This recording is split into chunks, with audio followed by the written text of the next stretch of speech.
রাজা গোপাল ভাঁড়।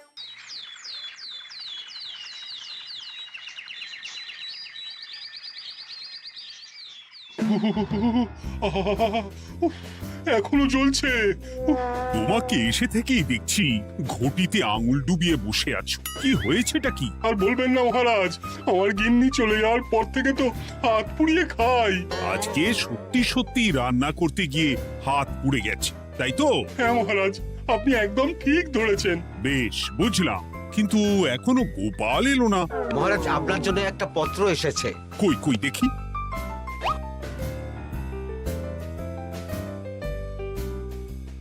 ঠিক আছে, তুমি এখন এসো। কিসের পত্র মহারাজ? দাঁড়াও, আগে গোপাল আসুক, তারপর বলছি। এই তো চলে এসেছি মহারাজ। দেখুন, আজকেও দেরি। আপনি কিছু গোপালকে বলেন না বলে লাই পেয়ে পেয়ে গোপাল আপনার মাথার উপরে উঠে গেছে। আমার নাম কি চুল নাকি যে মাথার উপরে উঠবো? আপনিও পারেন বটে। আমার নিজেরটাকেই চুল নেই। বাদ দাও, শোনো, আমি একটা নিমন্ত্রণ পত্র পেয়েছি। পাহাড়পুর রাজ্যের জমিদার বল্লভ নারায়ণ আমাকে নিমন্ত্রণ করেছেন। এ তো বেশ সুসংবাদ মহারাজ। পাহাড়পুর অপূর্ব সুন্দর রাজ্য, আপনি ঘুরে আসুন মহারাজ। না না না না না, আমি একা যাব না, তোমাকেও যে যেতে হবে। আজ বিকেলেই বেরোবো, তুমি জামা কাপড় গুছিয়ে রেখো। এ আমার পরম সৌভাগ্য মহারাজ। এ কি মহারাজ, গোপাল কেন যাবে? আমি কি দোষ করেছি? আমাকেও নিয়ে চলুন। না না না, তুমি রাজ্যের মন্ত্রী, আমি বেশ কিছুদিন থাকবো না, তাই রাজ্যটা তোমাকেই সামলাতে হবে। আচ্ছা আচ্ছা, আপনি তো রানীমাকেও নিয়ে যেতে পারতেন। আমি কোথায় কাকে নিয়ে যাব সেটা আমার একান্তই ব্যক্তিগত ব্যাপার। তুমি বেশি বোঝাতে এসো না মন্ত্রী। বেশ।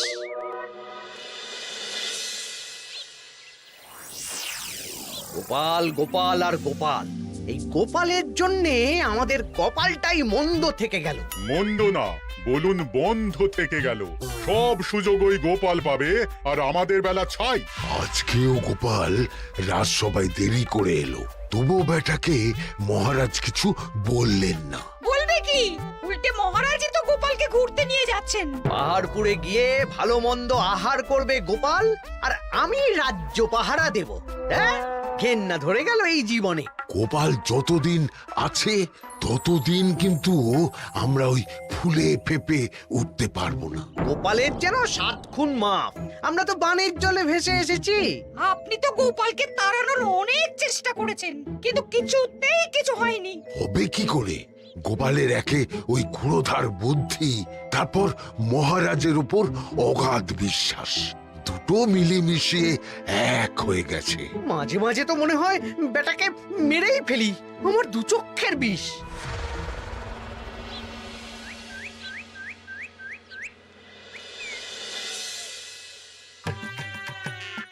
বলছি গিন্নি, কি এত তুমি পোটলায় বাঁধছো বলো তো? এত দূরের রাস্তা, তাই শুকনো খাবার ভালো করে বেঁধে দিচ্ছি। হ্যাঁ, তা কি কি দিয়েছো শুনি? ভিজে চিড়ে দিয়েছি, মুড়ি, নারকোল কুচো, চিনি দিয়েছি। হ্যাঁ, ব্যাস, আর কিচ্ছু দিতে হবে না। আমার সাথে তো মহারাজও যাচ্ছেন। আমি একটু বেশি করে দিয়েছি গো। দূর, সে কথা বলিনি। মহারাজ যাচ্ছেন তো, তাই মহারাজও নিশ্চয়ই রাজবাড়ি থেকে ভালো মন্দ খাবার নিয়ে আসবেন। যে যার নিজের তালে থাকে। কি আর করবো গিন্নি, উদরকে আদর করে যা সুখ তার অন্য কিছুতে নেই। বেশ বেশ, সাবধানে যেও। হ্যাঁ, তুমিও সাবধানে থেকো কিন্তু। আর নাতনি নাতনিগুলো এলে তাদের জানিয়ে দিও যে দাদু বেশ কিছুদিন থাকবে না। ঠিক আছে গো, ঠিক আছে। সাবধানে যাবেন মহারাজ।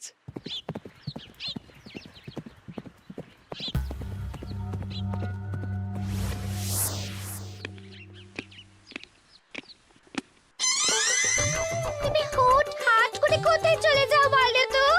আমি বিকেলে তোমার জন্য মুচমুচে বেগুনি ভেজেছি। সে ঠিক আছে, কিন্তু তোমাকে এখন রান্নাঘরে থাকলে হবে না গিন্নি। ও মা, রাতের খাবার কে করবে শুনি? আমি তো এখন একটু একটু রান্না শিখে গেছি। এখন তোমাকে অন্য কাজ করতে হবে। কি কাজ? শোনো, বুঝতে পেরেছো তো? একদম জলের মতো পরিষ্কার বুঝে গেছি। তাহলে আর দেরি না করে যাও।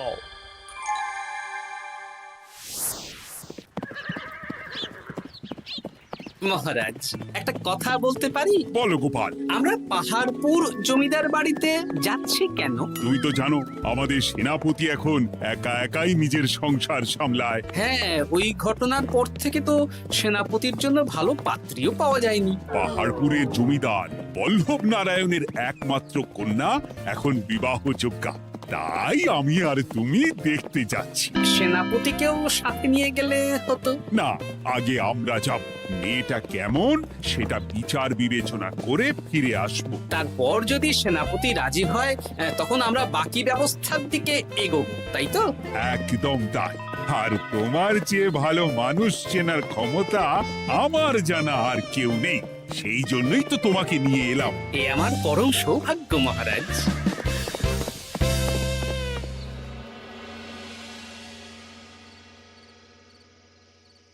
প্রণাম রানীমা। আরে মন্ত্রী গিন্নি যে, বলো বলো। এই কিছু বেগুনি ভেজেছি, তাই আপনার জন্য নিয়ে এলাম রানীমা।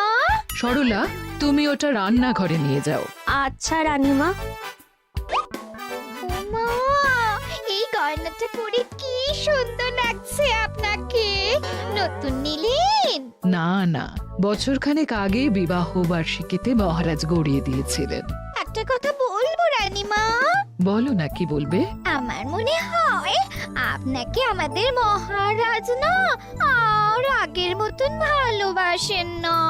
এই কি কথা বলছো তুমি? খোলা চোখে যা মনে হয় তাই বলতেছি রানীমা।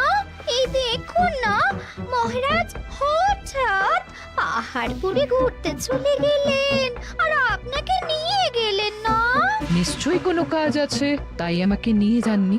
ওই তো, এত ছাড় দিয়েছেন বলেই তো পার পেয়ে বসেছে। অপরাধ নেবেন না রানীমা। মহারাজ সব ব্যাপারে শুধু গোপাল আর গোপাল, কিন্তু বাড়িতে যে আপনিও আছেন সেটা মহারাজ খেয়ালই করেন না। আসলে গোপালকে মহারাজ খুবই স্নেহ করেন তো। আপনি আগে না গোপাল আগে? পাহাড়পুর তো এত সুন্দর জায়গা, চারিদিকে পাহাড়, পাহাড় থেকে নেমে আসছে নদী। ভাবুন আপনাকে মহারাজ নিয়ে যেতেন যদি। সত্যি তো, আমাকে তো মহারাজ নিয়ে গেলেন না। নিয়ে যাবেই বা কেন? আপনাকে তো আর মহারাজ আগের মতো ভালোই বাসেন না।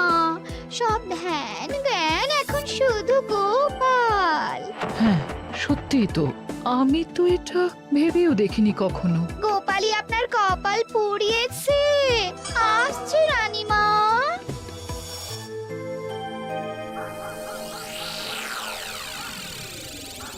কি গো গিন্নি, আমি যেমন যেমন বলেছি তুমি তেমন তেমন রানীমাকে বুঝিয়েছো তো? হ্যাঁ হ্যাঁ, আমি একেবারে এমন ভাবে কানে পুষ্পমন্ত ঢেলেছি, রানীমার কান মাথা সব সব ভরে গেছে। এবার শুধু মাঝে মাঝে ইন্ধন জুগিয়ে যেতে হবে, বুঝলে? তারপরে তোমার পথের কাঁটা ফাঁকা হয়ে যাবে। আর একবার গোপাল সরে গেলেই আর কোনো চিন্তা নেই। দু হাত ভরে রোজগার করবে গো।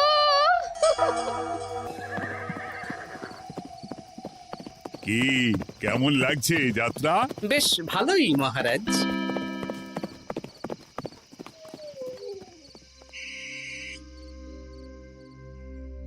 রানীমা, খাবার কি আমি এই ঘরে নিয়ে আসবো? না, আজ আমি কিচ্ছু খাবো না, কিচ্ছু না, খিদে নেই, যাও। এ কি রানীমা, আপনি তো সেই দুপুরের পর কিছুই খাননি। তোমাকে একবার কিছু বললে তুমি বুঝতে পারো না? বলেছি তো আমার খিদে নেই, আমাকে বিরক্ত করো না, যাও।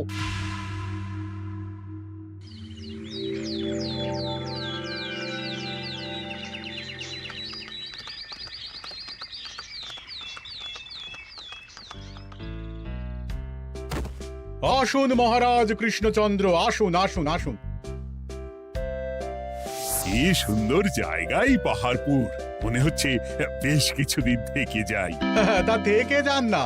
এখন যে কাজে এসেছি সেটা আগে করে নি, তারপর যদি সব ঠিকঠাক, তখন তো আবার আসতে হবে। তাও ঠিক।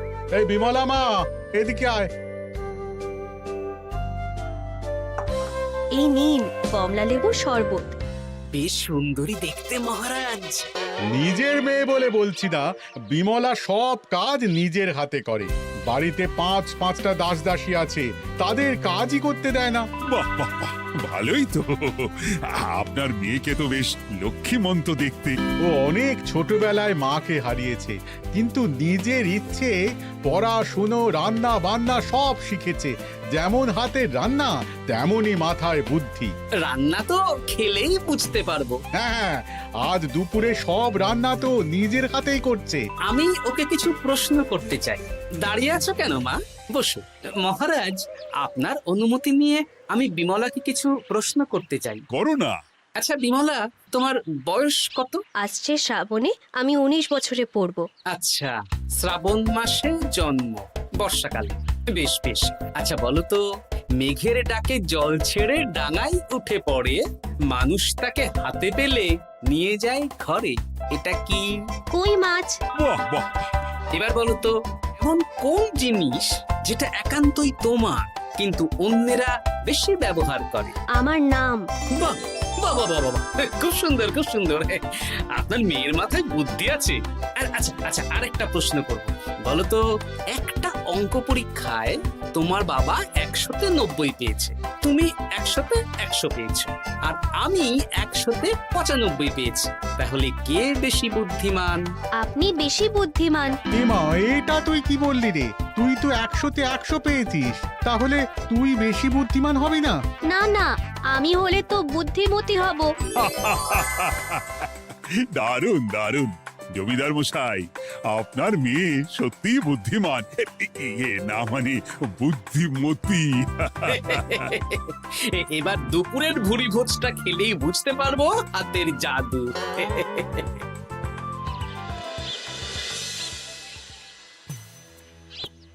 রানীমা, বেলা হয়ে গেছে, এভাবে না খেয়ে থাকবেন না, আপনার শরীর খারাপ করবে। তোমাদের মহারাজ আসুক, তারপরে খাবো। যতদূর জানি মহারাজ আগামীকাল সকালে ফিরবেন। বেশ, আমাকে একটু শরবত করে এনে দাও, আর কিছু খাবো না। আচ্ছা রানীমা। বুঝলি, আজ পুকুর ঘাটে গিয়ে যা শুনলাম না। কি শুনলে? রানীমা গতকাল বিকেল থেকে কিচ্ছু খাচ্ছেন না, মহারাজের ওপর রাগ করে। এখন রানীমার রাগ, এরপর ভাগ গোপাল ভাগ।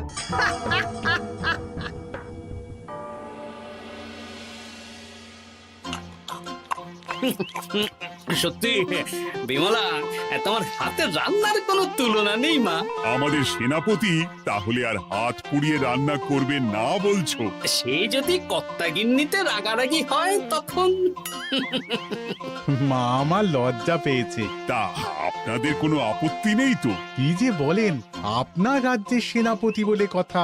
বলছি, বিমলাকে তো আমাদের সেনাপতি দেখলো না, তাহলে? বিমলার একটা তৈলচিত্র আছে, আমি আপনাকে বরং সেটা দেব, আপনি ওনাকে গিয়ে দেখাবেন। সেই ভালো হবে, আমাদের খুব পছন্দ হয়েছে। তাহলে সেনাপতি রাজি হলে আমরা বিবাহের তারিখ চিঠিতে জানিয়ে দেব। আচ্ছা মহারাজ।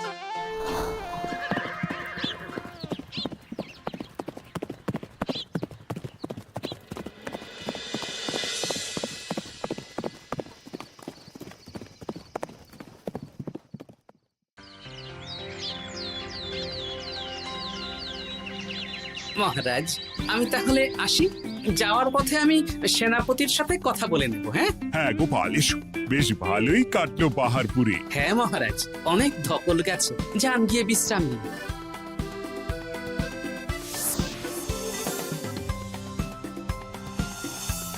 কি সেনাপতি, পছন্দ তো?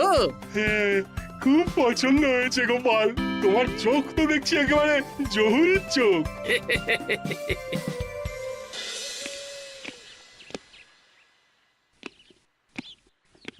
চিরটা কাল আপনি ওই গোপাল গোপাল করে কাটিয়ে দিন। কি হলো? রানীমা গত পরশু থেকে কিচ্ছু খাননি, গতকাল একটু শরবত খেয়েছেন শুধু। কেন, কি হয়েছে? দেখুন মহারাজ, সহ্যের একটা সীমা আছে। আরে, আমার তো কিছুই মাথায় ঢুকছে না। মাথায় শুধু গোপাল থাকলে আমার কথা ঢুকবে কি করে মহারাজ? আপনি আমাকে আর আগের মতো ভালোবাসেন না মহারাজ। এসব কি বলছো রানী? ঠিকই বলছি। আপনি খেয়ালই করেননি যে আমি গলায় আপনার পছন্দের পান্নার হার পরেছি মহারাজ। আরে আমাকে বলার সুযোগ দেবে তো। দেখুন, আপনি পাহাড়পুরে ঘুরতে গেলেন, গোপালকে নিয়ে গেলেন। আমারও মনে হয় কোথাও ঘুরতে যাই মহারাজ। আরে গোপালকে নিয়ে যাওয়ার প্রয়োজন ছিল, তাই নিয়ে গেছি। গোপাল তো আপনার প্রিয়জন, তাই ওকেই আপনার প্রয়োজন। আমি তো কেউ না। দেখো, গোপাল আমার সব বিপদে আপদে পাশে থাকে, তাই ওকে ভরসা করি।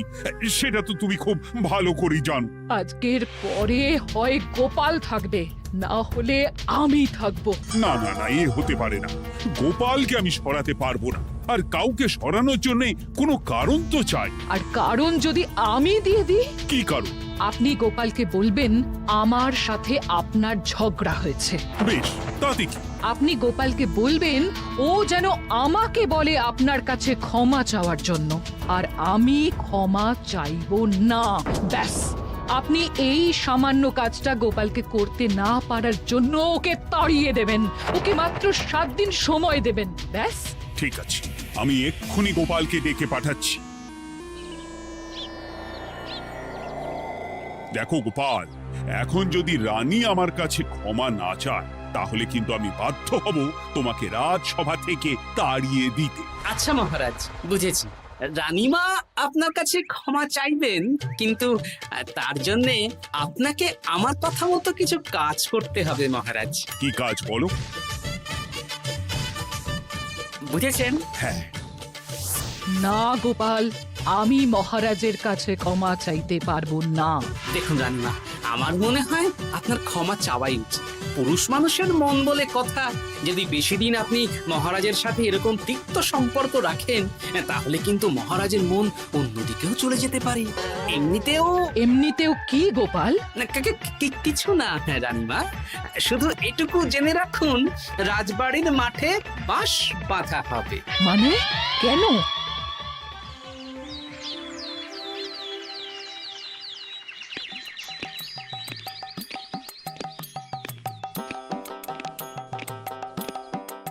আসতে পারি মহারাজ? হ্যাঁ, এসো এসো। বলছি, আমি তাহলে জমিদার বাড়িতে বিবাহের দিনক্ষণ ওই চিঠি লিখে জানিয়ে দিচ্ছি। হ্যাঁ, জানিয়ে দাও গোপাল। আর কি কি কেনাকাটা করতে হবে সেটার একটা তালিকা বানিয়ে ফেলো। আচ্ছা মহারাজ, মেয়ের শাড়ি আপনি নিজে পছন্দ করে কিনবেন তো? হ্যাঁ, ওই শাড়িওয়ালাকে আজকে দুপুরেই আসতে বলো। আচ্ছা মহারাজ। বিয়ের শাড়ি, কেনাকাটা, এসব কি মহারাজ? সেসব বলা যাবে না রানী, সময় হলে জানতেই পারবে। তবে বিমলাকে অপরূপ সুন্দরী দেখতে, এটুকু বলতে পারি। দেখুন তো মহারাজ, ওই টোপরটা ঠিক আছে কিনা? একদম ঠিক আছে, খুব সুন্দর। শাড়িওয়ালা এক্ষুনি আসছে। আসছি মহারাজ। এসো এসো। কার জন্য শাড়ি লাগবে মহারাজ? রানীমার জন্য? না না, বিমলার জন্যে। বিমলাকে? এক অপরূপা তরুণী, বুদ্ধিমতীও আছে, ধীর স্থির, ঝগড়া করে না। বেশ, অনেক হয়েছে মহারাজ। দোহাই আপনার, আপনি দ্বিতীয় বিয়ে করবেন না। আমি ক্ষমা চাইছি। কি বলছো রানী? আমি বুঝতে পেরেছি, আমি আপনাকে গোপালের নামে 2-4 কথা শুনিয়েছি বলে আপনি বিয়ে করতে চলেছেন। আমি আর রাগারাগি করব না, আমাকে ক্ষমা করুন। ব্যাস, রানীমা ক্ষমা চেয়ে নিয়েছেন, মানে আমার চাকরিটা থাকছে। হ্যাঁ গোপাল, হ্যাঁ, দোহাই তোমার, মহারাজকে বিপথে চালিত করো না। আরে দূর, আমি বিয়ে করছি নাকি? বিয়ে তো হবে সেনাপতির। ওর জন্যই তো পাত্রী দেখতে পাহাড়পুরে গেছিলাম, গোপাল আর আমি। তার মানে মন্ত্রীর বউ আমাকে ভুল বোঝালো? আবার মন্ত্রীর কোনো ষড়যন্ত্র হবে, ওকে না নিয়ে গিয়ে গোপালকে নিয়ে গেলাম বলে। সেনাপতির বিয়ের আগেই আপনি মন্ত্রী মশাইকে ধোলাইটা দিয়ে দিন। ঠিক বলেছ রানী, তুমি বরং শাড়ি পছন্দ করো, আর আমি চললাম মন্ত্রীকে ধোলাই দিতে।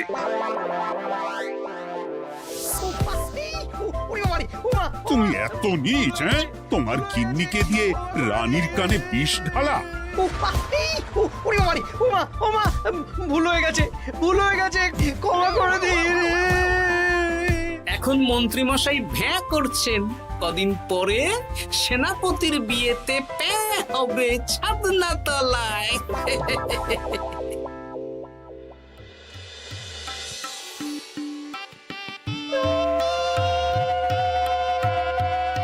এবার মালা বদল হবে।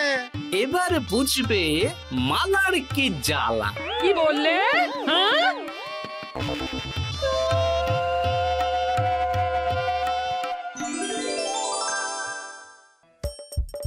হাসির রাজা জ্ঞানের রাজা রসিক রাজা